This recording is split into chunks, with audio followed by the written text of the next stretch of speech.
Subscribe now and press the bell icon. Never miss an update. नमस्कार दोस्तों, मैं स्मित मिश्रा स्वागत करता हूं एक बार फिर से आप सभी का Mishra ji technical YouTube channel में। दोस्तों, राज्य व्यवस्था की सीरीज को आगे बढ़ाते हुए आज की इस वीडियो में हम लोग बात करेंगे संविधान के भाग 1 और भाग 2 के बारे में। दोस्तों, जैसा कि आप लोग जानते हैं, इससे पहले मैंने प्रस्तावना की वीडियो बनाई थी और वो वीडियो अगर आपने नहीं देखा है तो ऊपर कार्ड बनकर आ रहा है, आप लोग वहाँ से जाकर देख सकते हैं। तो उसको देख लीजिए, उसके बाद इसको देखिए तो ज़्यादा बेनिफिट होगा। भाग 1 के बारे में और भाग 2 के बारे में हम लोग पहले अच्छे से जानेंगे, उसके बाद सभी महत्वपूर्ण प्रश्नों के बारे में हम लोग डिटेल में चर्चा करेंगे। ठीक है, तो पूरी वीडियो आप लोग ध्यान से देखिएगा। तो वीडियो को जल्दी से लाइक कर दीजिए दोस्तों। अगर आप चैनल पर नए हो तो सब्सक्राइब कर लो, ठीक है, क्योंकि मैं ऐसे ही सीरीज आगे कंटिन्यू रखूँगा। चलिए अब बात करते हैं राज्य व्यवस्था के भाग 1 की। तो जैसा कि आप लोग जानते ही होंगे दोस्तों कि हमारे संविधान में 22 भाग हैं टोटल और 395 अनुच्छेद हैं। ठीक है, तो उसी में 22 भागों में हम लोग भाग 1 की बात करते हैं। भाग 1 में दोस्तों अनुच्छेद 1 से अनुच्छेद 4 तक का वर्णन किया गया है और इस भाग का नाम है संघ व राज्य क्षेत्र। ठीक है, तो इसके बारे में हम लोग डिटेल में जानेंगे भाग 1 और भाग 2 के बारे में। तो पहले हम लोग स्टार्ट करते हैं भाग 1 के पहले अनुच्छेद से। तो पहले अनुच्छेद में लिखा गया है दोस्तों संघ का नाम और राज्य क्षेत्र। तो संघ के नाम और राज्य क्षेत्रों के बारे में वर्णन किया गया है कि भारत के 29 राज्य हैं। ठीक है, तो पहले तो कम थे, धीरे धीरे राज्य और बढ़ते गए, तो अभी करंट टाइम पर 29 राज्य हैं भारत में। ठीक है, तो उनके सीमाओं के क्षेत्रों के बारे में इसमें वर्णन किया गया है। नेक्स्ट, इसके बाद अनुच्छेद 2 में नए राज्यों का प्रवेश और गठन के बारे में किया गया है। अब इसका क्या अर्थ है, बहुत ध्यान से देखते जाइए दोस्तों, बहुत अच्छे से समझ में आएगा आपको। नए राज्यों का प्रवेश या गठन का अर्थ होता है, मान लीजिए भारत है, भारत कहीं विदेशी, भारत की अपनी सीमा के बाहर का कोई राज्य है, उसको ऐड कर लेता है अपनी सीमा में, तो वो हो गया नए राज्यों का प्रवेश। तो उसका गठन अगर कर दिया गया, उसको भारत में ऐड कर लिया गया, उसका गठन कर दिया गया, कोई द्वीप वगैरह हो गया। ठीक है, जनरली तो वैसे अभी कोई है नहीं, तो मान लीजिए पाकिस्तान को अगर जीत लेता है और वहाँ के किसी राज्य को ऐड कर लेता है, ठीक है, तो वो हो जाएगा नए राज्यों का प्रवेश या गठन की श्रेणी में आएगा। नेक्स्ट है नए राज्यों का निर्माण और वर्तमान राज्यों के क्षेत्रों, सीमाओं और नामों में परिवर्तन। ये अनुच्छेद 3 में है। अब यहाँ पर लोग कंफ्यूज होते हैं। नए राज्यों के निर्माण और वर्तमान राज्यों के क्षेत्रों, सीमाओं और नामों में परिवर्तन का मतलब ये है कि भारत के अंदर का कोई राज्य है और वो राज्य मान लीजिए 2 भागों में टूट गया। ठीक है, तो ये अलग राज्य हुआ, ये अलग राज्य हो गया, तो ये नया राज्य बना। ठीक है, जैसे फॉर एग्जांपल लें 2 जून 2014 को जब तेलंगाना अलग हुआ आंध्र प्रदेश से, तो वो नए राज्यों का निर्माण हुआ उसका, और वर्तमान राज्य के मतलब जो करंट टाइम पर राज्य हैं भारत के, ठीक है, 29 राज्य जितने भी हैं, उनके अगर सीमाओं में, क्षेत्रों में परिवर्तन किया जाता है तो वही बात हुई। अगर उसको छोटा कर दिया जाता है, मतलब 2 भागों में तोड़ दिया जाता है, 3 भागों में तोड़ दिया जाता है, तो उसका क्षेत्र भी चेंज होगा, उसका बॉर्डर भी चेंज होगा, एरिया चेंज होगा। ठीक है, फिर उसके नामों में परिवर्तन भी किया जा सकता है, जैसे मान लीजिए किसी राज्य का नाम बदलकर कुछ और रख दिया गया। तो ये है अनुच्छेद 3 के अंतर्गत। लेकिन अनुच्छेद 2 दूसरा है, इसके बारे में मैंने आपको बताया, तो इसमें बहुत लोग कंफ्यूज रहते हैं, तो आप लोग कन्फ्यूजन क्लियर कर लीजिए। ठीक है, अब बढ़ते हैं हम लोग आगे। अब चौथा अनुच्छेद क्या कहता है? चौथा अनुच्छेद दोस्तों ये कहता है कि पहली अनुसूची और चौथी अनुसूची के संशोधन तथा 2 और 3 के अधीन बनाई गई विधियाँ, ये इन विधियों के बारे में बताता है। ठीक है, चौथा अनुच्छेद कौन कौन सी विधियाँ हैं? एक तो ये बताए हैं कि भारत राज्यों का संघ है। ठीक है, राज्यों का संघ है, अब इसके बारे में भी बताएंगे। वर्तमान में भारत में 29 राज्य और 7 केंद्र शासित प्रदेश हैं, इसको तो आपको नोट पॉइंट है, इसको याद रखना है। ठीक है, तो भारत राज्यों का संघ है और दूसरा भारत विनाशी राज्यों का अविनाशी संघ है। अब इसका क्या मतलब हुआ? एक तो हुआ भारत राज्यों का संघ है, यानी कई छोटे छोटे राज्य मिलकर एक संघ बनाते हैं और वो संघ टोटल मिलकर भारत कहलाता है हमारा। ठीक है, क्लियर है बिल्कुल, कई छोटे छोटे राज्य मिलकर हमारे भारत का निर्माण करते हैं।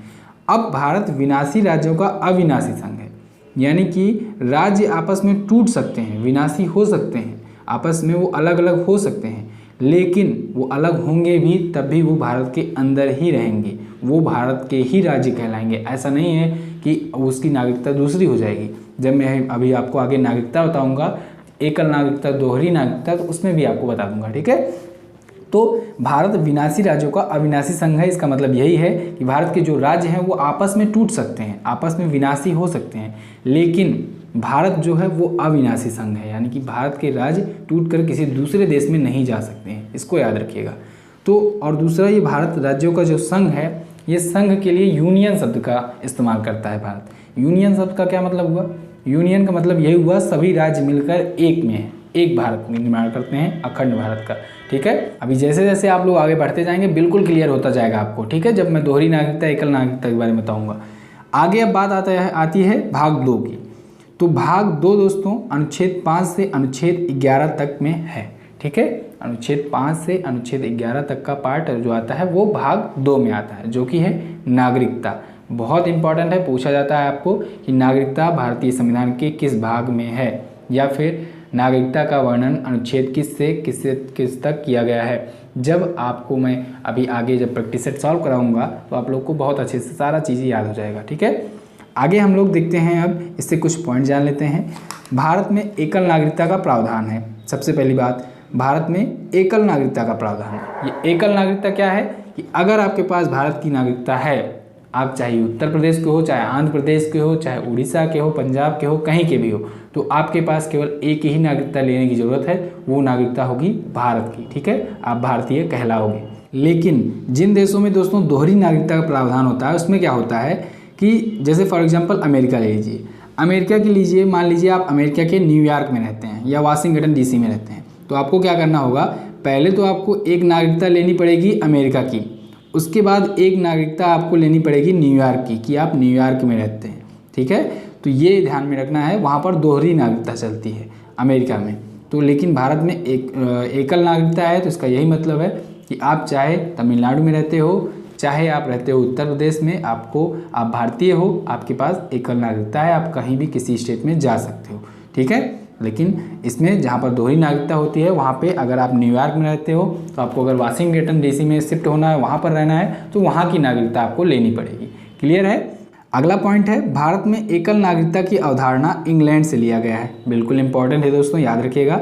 भारत में एकल नागरिकता का प्रावधान जो लिया गया है ये इंग्लैंड के संविधान से लिया गया है। ठीक है, नेक्स्ट है, नागरिकता प्राप्त करने के लिए शर्तें निर्धारित करने वाला सक्षम निकाय संसद है।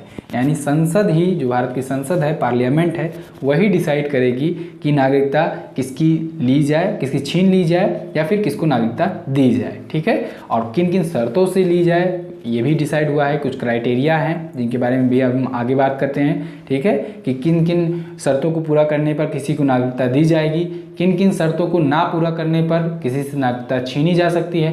तो इन सब चीज़ों को की क्राइटेरिया पहले से डिसाइड है। ठीक है, तो ये शर्तें के बारे में हम लोग देख लेते हैं पहले कि क्या क्या किया जाए कि नागरिकता प्राप्त की जा सके। ठीक है, तो 5 प्रकार से भारत में नागरिकता प्राप्त की जा सकती है।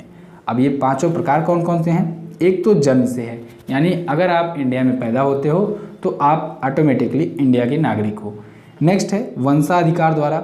ठीक है, इन सभी चीज़ों के बारे में पहले हम लोग पॉइंट देख लेते हैं, उसके बाद सबके बारे में मैं 2-2 4-4 लाइन आपको बता दूंगा। इसके बाद है पंजीकरण द्वारा। पंजीकरण द्वारा भी ऐसे है, पंजीकृत अगर आप हो तब फिर आपको नागरिकता मिल जाएगी। इसके बाद है देशीकरण द्वारा और है भूमि विस्तार द्वारा। तो ये 5 तरीकों से दोस्तों नागरिकता कोई भी व्यक्ति भारत की पा सकता है। ठीक है, अब इन 5 के बारे में डिटेल में जान लो। सबसे पहले है जन्म से। तो जन्म से में क्या है कि अगर 26 जनवरी 1950 को, यानी कि जब भारत गणतंत्र हुआ उसके पहले अथवा उसके बाद में जन्म लेने वाला प्रत्येक व्यक्ति, अगर उसके पहले 26 जनवरी 1950 के पहले या फिर उसके बाद में भारत के अंदर, इंडिया के अंदर कोई भी व्यक्ति जन्म लेता है तो वह भारत का नागरिक माना जाएगा। ठीक है, बशर्ते उसके जन्म के समय, यानी कि जब वो जन्म लेता हो 26 जनवरी 1950 के पहले या फिर उसके बाद में ही, तो फिर उसमें से दोनों में से कोई एक, चाहे वो पिता या फिर माता, उसके पिता या माता में से कोई एक भारत का नागरिक होना चाहिए। ये तो बिल्कुल ईजी है, आपको क्लियर हो गया होगा। ठीक है, कि माता या पिता में से कोई अगर एक भारतीय है और उसका बच्चा कोई इंडिया में होता है तो वो भी इंडियन ही कहलाएगा। ठीक है, इंडिया की नागरिकता उसे ऑटोमेटिकली मिल जाएगी। नेक्स्ट है वंशाधिकार द्वारा। तो दूसरा क्राइटेरिया है वंशाधिकार द्वारा। अब इसमें क्या है, 26 जनवरी 1950 के पहले अथवा बाद में, 26 जनवरी 1950 के पहले में या फिर उसके बाद में भारत के बाहर कोई जन्म लेने वाला व्यक्ति है तो वो भी भारत का नागरिक माना जाएगा, यदि, यानी बशर्ते उसके जन्म के समय उसके माता अथवा पिता दोनों में से कोई एक भारत का नागरिक होना चाहिए। यानी कि अगर 26 जनवरी 1950 या उसके पहले अगर आप इंडिया में जन्म लेते हो तब भी आप भारत के नागरिक कहे जाओगे, बशर्ते आपके माता या पिता में से कोई एक भारत का नागरिक हो पहले से, या फिर अगर आप भारत के बाहर जन्म लेते हो तब भी आप भारत के नागरिक कहे जाओगे यदि आपके माता या पिता में से कोई एक भारतीय नागरिक हो। ठीक है, तो आपको ऑटोमेटिकली मिल जाएगी भारत की नागरिकता। इसके बाद है अगला, पंजीकरण द्वारा। अब मान लीजिए ये दोनों ऊपर के क्राइटेरिया आपके ऊपर डिसाइड नहीं होते हैं, ठीक है, अप्लाई नहीं होते हैं, तब अगर आपको भारत की नागरिकता चाहिए तो आपको चाहिए आप पंजीकरण करा लो। ठीक है, तो इसमें क्या कराना है, ये कब किसका किसका होता है, भारतीय नागरिकों के नाबालिग जो बच्चे हैं उनका हो सकता है, या फिर वे विदेशी महिलाएं जिन्होंने भारतीय नागरिकों से विवाह किया हो, फॉर एग्जाम्पल जैसे सोनिया गांधी जी हैं, ठीक है, या फिर कोई और जैसे शिखर धवन की पत्नी हैं, ये ऑस्ट्रेलिया की हैं। ठीक है, यानी कि कोई भी विदेशी महिला जिन्होंने भारतीय नागरिकों से, इंडियन से किसी शादी कर लिया हो तो उनको भी नागरिकता मिल सकती है, बशर्ते उनको पंजीकरण भी करा लेना होगा। ठीक है, चलिए आगे देखते हैं। अगला है देशीकरण द्वारा। देशीकरण द्वारा नेशनलाइज कर दिया जाए अगर किसी को तो फिर उसे भी नागरिकता मिल सकती है। अब इसमें क्या करना होगा, इसमें यदि कोई विदेशी नागरिक है वो भारत की नागरिकता प्राप्त करना चाहता है अगर, तो उसे 10 वर्ष कम से कम भारत में व्यतीत करना होगा। अगर वो 10 वर्ष भारत में रह लेता है तो फिर उसके बाद भारत सरकार उस पर विचार विमर्श करेगी, उस पर सोचेगी कि उसको नागरिकता दी जानी चाहिए कि नहीं दी जानी चाहिए। इसमें भी कई सारे क्राइटेरिया हैं। आपका बिहेवियर चेक किया जाएगा कि आप 10 साल यहाँ पर रहे तो आपने कोई देश विरोधी काम नहीं किया, देशद्रोही वाला काम तो नहीं किया, तो इस पर संसद विचार करती है, उसके बाद नागरिकता दे दी जा सकती है। ठीक है, लेकिन सकती है, आप लोग इसमें कोई निश्चित नहीं है कि आपको मिल ही जाए। ठीक है, 10 साल अगर आप रहते हो भारत में, बाहर के हो, विदेशी हो, भारत में आके रहते हो 10 साल तक लगातार, तो आपका बिहेवियर चेक किया जाएगा और सरकार इस पर विचार विमर्श करेगी कि आपको नागरिकता देनी चाहिए यहाँ की या फिर नहीं देनी चाहिए। ठीक है, देखिए जैसे अगला लाइन है, परंतु नागरिकता प्रदान करने या ना करने का अधिकार भारत सरकार के विवेकाधीन होगा, यानी कि भारत सरकार इस पर सोचेगी। ठीक है, नेक्स्ट है भूमि विस्तार द्वारा। अब ये क्या है, भूमि विस्तार द्वारा, ध्यान से सुनिएगा, बहुत ही ज़्यादा इंपॉर्टेंट है। भूमि विस्तार द्वारा किस प्रकार से पाई जा सकती है नागरिकता। अब मान लीजिए भारत है और वो पाकिस्तान पर कब्जा कर लेता है किसी एक क्षेत्र पर। ठीक है, मान लीजिए किसी एक क्षेत्र पर वो कब्जा कर लेता है, पंजाब का ही आधा क्षेत्र इंडिया में है, आधा पाकिस्तान में है। मान लीजिए इस पंजाब के पूरे क्षेत्र पर इंडिया कब्जा कर लेता है, तो वो लोग जो पंजाब के उस क्षेत्र में आते हैं जो पाकिस्तान के अधीन है, तो वो लोग भी अगर भारत कब्जा कर लेता है, भारत अपने में मिला लेता है, वो लोग ऑटोमेटिक हो जाएंगे इंडिया के नागरिक। ये प्रावधान है, ठीक है, नागरिकता के अंतर्गत। अगर कोई जैसे भारत है किसी राज्य को, किसी देश को जीत लिया, किसी देश को अपने में मिला लिया, तो वहाँ के नागरिक जो हैं वो ऑटोमेटिक हो जाएंगे भारत के नागरिक। बिल्कुल अच्छे से आपको समझ में आ गई होगी आई थिंक। ठीक है, वीडियो अगर पसंद आती हो तो आप लोग लाइक जरूर कर दीजिएगा। आगे हम लोग अब बात करते हैं कि भारत की नागरिकता किस प्रकार से छीनी जा सकती है। अभी तक तो हम लोगों ने देखा कि कैसे पाई जा सकती है, अब हम लोग बात करेंगे कि भारत की नागरिकता कैसे छीनी जा सकती है। तो इसमें भी 3 प्रकार बताए गए हैं। अब वो 3 प्रकार कौन कौन से हैं? सबसे पहला है स्वयं नागरिकता त्यागने पर। अगर आप चाहते हो भारत में नहीं रहना चाहते हो, भारत की नागरिकता नहीं चाहते हो, तो आप त्याग सकते हो, आप फ्री हो। ठीक है, दूसरा है किसी अन्य देश की नागरिकता ग्रहण कर लेने पर। अगर आप चाहते हो किसी दूसरे देश की नागरिकता ग्रहण कर लो, तो अगर आप किसी दूसरे देश की ग्रहण करते हो तो ऑटोमेटिक आपसे भारत की नागरिकता छीन ली जाएगी या वापस ले ली जाएगी। ठीक है, फॉर एग्जांपल जैसे अक्षय कुमार हैं, कनाडा की नागरिकता ले चुके हैं, इस वजह से ये इनका इंडिया की नागरिकता इनकी हट गई है। ठीक है, नेक्स्ट है देशद्रोह अथवा अन्य अवैधानिक गतिविधियों के कारण भारत सरकार द्वारा नागरिकता छीन लेने पर। अगर आप कोई देशद्रोह करते हो या फिर कोई अवैधानिक गतिविधियां करते हो जो कि बहुत ही ज़्यादा बड़ी गतिविधियां हो, देश के खिलाफ हो, देश के विरोध में हो, तो भारत सरकार आपसे नागरिकता छीन भी सकती है। ये प्रावधान है नागरिकता में। क्लियर है? तो ये थे दोस्तों भाग 1 और भाग 2 के बारे में डिटेल में चर्चा। वीडियो आपको कैसी लगी है आप लोग लाइक कीजिए। उसके बाद हम लोग शुरू करते हैं प्रैक्टिस सेट और देखते हैं आप लोग कितना सही कर पाते हो। ठीक है, चलिए अब हम लोग देखते हैं प्रैक्टिस सेट के पहले क्वेश्चन को। तो पहला क्वेश्चन है दोस्तों, भारतीय संविधान के किस अनुच्छेद में राज्यों के नामों की सूची तथा उनके राज्य क्षेत्रों का ब्यौरा दिया गया है? तो किस अनुच्छेद में दिया गया है? पहले अनुच्छेद में। ठीक है, पहले अनुच्छेद में दोस्तों भारत के संविधान के पहले अनुच्छेद में राज्यों का नाम दिया गया है, उनकी सूचियां दी गई हैं, उनके क्षेत्रों के बारे में डिटेल में दिया गया है। ठीक है, इसके बाद आता है अगला क्वेश्चन, संविधान के प्रथम अनुच्छेद के अनुसार भारत एक है। तो मैंने शुरुआत में ही बताया, भारत एक राज्यों का संघ है जो कि संघ के लिए यूनियन शब्द का प्रयोग करता है। कौन से शब्द का? यूनियन शब्द का प्रयोग करता है। ये राज्यों का एक संघ है, ठीक है। ये भी याद रखिएगा कि विनाशी राज्यों का अविनाशी संघ है, यानी कि राज्य आपस में टूट सकते हैं, अलग हो सकते हैं, लेकिन वो अलग होकर भी रहेंगे भारत के अंदर ही। क्लियर है?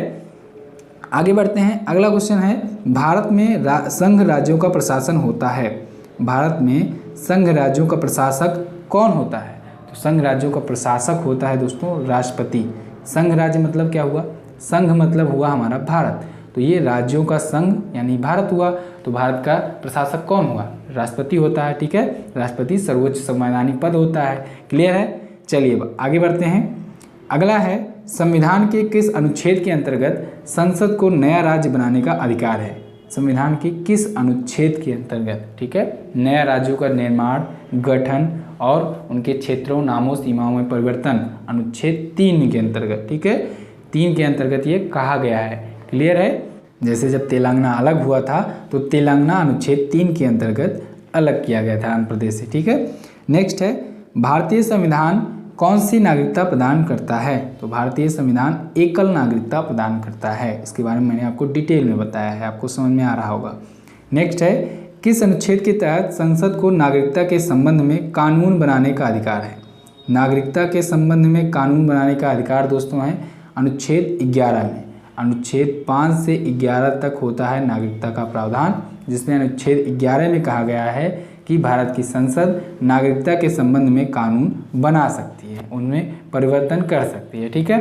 तो जैसा कि आप सभी को मैंने पिछली वीडियोज़ में भी बताया हुआ है कि अगर कोई भी संविधान में चेंजेस करना होता है तो फिर संसद जरूरी होता है। संसद के जो तीनों सदन हैं, तीनों सदन जैसे 2 सदन हैं, एक राष्ट्रपति, तो लोकसभा, राज्यसभा और राष्ट्रपति की सहमति जरूरी है। बिना इन तीनों में से कोई भी एक नहीं माना अगर, तो फिर कोई नया कानून नहीं बनाया जा सकता, कोई नया कानून नहीं लाया जा सकता है इंडिया में, ठीक है। नेक्स्ट बात करते हैं, भारत में एकल नागरिकता का प्रावधान किस देश से लिया गया है? तो किस देश से लिया गया है? इंग्लैंड के, ठीक है, ब्रिटेन जिसे कहते हैं, तो ब्रिटेन के संविधान से लिया गया है एकल नागरिकता का प्रावधान। क्लियर है? नेक्स्ट है, किसे नागरिकता से संबंधित कानून बनाने का अधिकार है? तो किसे है? संसद को। भारत की संसद बनाएगी नागरिकता से संबंधित कोई कानून। नागरिकता ही क्या, वो संविधान के किसी भी कानून, किसी भी नियम को अगर लागू करना होगा तो संसद की सहमति जरूरी है। नेक्स्ट है, किस देश में दोहरी नागरिकता का सिद्धांत स्वीकार किया गया है? अभी मैंने आपको बताया था कि अमेरिका में दोहरी नागरिकता चलती है, ठीक है। इंडिया में एकल नागरिकता है, ब्रिटेन में एकल नागरिकता है, लेकिन अमेरिका में दोहरी नागरिकता है। क्लियर है? नेक्स्ट है, नागरिकता के लोप होने का निकाय है। नागरिकता लोप यानी कि छीना जाना, त्यागना, तो नागरिकता के त्यागने का निकाय है, कारण है, क्या है? अगर चोरी करते हो, नहीं, चोरी करोगे तो आपकी नागरिकता नहीं छीनी जाएगी, हत्या करोगे नागरिकता नहीं छीनी जाएगी, लेकिन अगर आप देशद्रोह कर देते हो और उसका अपराध सिद्ध हो जाता है कि आप देशद्रोह किए हो, तो आपसे आपकी नागरिकता छीनी जा सकती है। क्लियर है? बिल्कुल। आगे देखते हैं, भारतीय संविधान के किस भाग में नागरिकता का प्रावधान है? तो भाग 2 में दोस्तों, जो कि अनुच्छेद 5 से लेकर के अनुच्छेद 11 तक चलता है, उसमें नागरिकता का प्रावधान किया गया है, ठीक है। भाग 1 की बात करें तो इसमें संघ एवं राज्य क्षेत्र बताए गए हैं। भाग 3 में बताया गया है मौलिक अधिकार और भाग 4 में बताया गया है नीति निर्देशक तत्व। क्लियर है? बिल्कुल। चलिए, इन सभी चीज़ों के बारे में मैं जो मौलिक अधिकार आ रहे हैं, नीति निर्देशक तत्व आ रहे हैं, इनके बारे में अगली वीडियोज़ में बताऊँगा, ठीक है। नेक्स्ट है, भारतीय संविधान में नागरिकता का प्रावधान किस अनुच्छेद के अंतर्गत है? तो नागरिकता का प्रावधान 5 से 11 तक है, अनुच्छेद 5 से 11 तक में किया गया है। नेक्स्ट है, निम्न में से किस कारण से किसी भारतीय की नागरिकता नहीं छीनी जा सकती है? यानी कि निम्न में से कौन सा ऐसा कारण है जिसकी वजह से किसी व्यक्ति की नागरिकता नहीं छीनी जा सकती है? तो देशद्रोह करने पर बिल्कुल छीनी जा सकती है। अगर कोई व्यक्ति देशद्रोह करता है तो उससे नागरिकता छीनी जा सकती है। स्वयं नागरिकता त्यागने पर बिल्कुल, अगर कोई व्यक्ति नागरिकता त्यागना चाहता है तो त्याग सकता है। किसी अन्य देश की नागरिकता ग्रहण करने पर इससे भी नागरिकता जा सकती है। अगर कोई व्यक्ति किसी और देश की नागरिकता ग्रहण कर लेता है तो वो भी इंडिया की नागरिकता त्याग देगा, ठीक है। हत्या करने पर, तो ये होगा आपका करेक्ट ऑप्शन। अगर कोई व्यक्ति किसी की हत्या कर देता है तब उससे नागरिकता नहीं छीनी जाएगी, ठीक है। फांसी की सज़ा तक हो सकता है, सज़ा आजीवन कारावास तक हो सकता है, लेकिन उससे नागरिकता नहीं छीन जाएगी, वो रहेगा भारत का ही नागरिक। ठीक है, तो हत्या अगर कोई व्यक्ति करता है तो उससे नागरिकता नहीं छीनी जाएगी। क्लियर है? तो बस दोस्तों, ये थे कुछ इंपॉर्टेंट प्रैक्टिस सेट के क्वेश्चन नागरिकता से, भाग 1 और भाग 2 से। बहुत अच्छे से हम लोगों ने सीखा, समझा। आपको कैसी लगी वीडियो आप लोग ज़रूर कमेंट करके बताइए। पसंद आई हो तो ईमानदारी से अपने जितने भी फेसबुक व्हाट्सएप ग्रुप हैं वहाँ पर इस वीडियो को शेयर कर दीजिएगा। वीडियो को लाइक ज़रूर कीजिएगा, लाइक करने से मेरा मोटिवेशन बढ़ता है। और अगर आपका कोई सुझाव हो तो आप लोग कमेंट करके हमें ज़रूर बताइएगा। मिलते हैं इसके अगले पार्ट में दोस्तों बहुत जल्द ही। तब तक के लिए नमस्कार, जय हिंद, वंदे मातरम।